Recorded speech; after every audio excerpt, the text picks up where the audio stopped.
ደቡብ ጎንደር ጋይንት በቀደመ ስሙ አቤጌደ የሚባል የነበረውና በኋላ ግንቢያ የተባለው ያሁኑ የቤተልሔም መገኛ።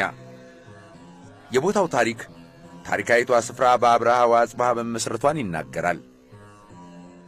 በአጼ ዳዊት ዘመን በጣም ገናና ሆነች። ዛሬ ግን ከሁሉ በላቀ የድጓ ማስመስከሪያነት ስምና ክብሯ ከፍ ብሎ ይኖራል። ቤተልሔም ቀደምቷ መንፈሳዊ ዩኒቨርሲቲ በድጓ ብቃት ማስመስከሪያነት ስመ ጥሯ። አያሌ ሊቃውንት እዚህ በዜማ ተሰርተዋል። ከዚህ በዜማ ተመርቀዋል። እዚህ ዜማን አስመስክረዋል።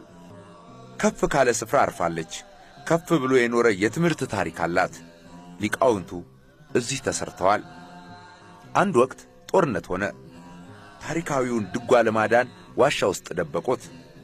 ሰላም ሲሰፍን ድጓን በክብር ሸሽጋ ያቆየችው ቤተልሔም ስሟ ንጉሥ ሰርጸ ድንግል ድረስ ደረሰ። የልሳነ ዕረፍት አንድ ድጓ መጠበቅ አንድን ታሪካዊ ስፍራ ዛሬ ድረስ እንድትጠበቅ ምክንያት ሆነ።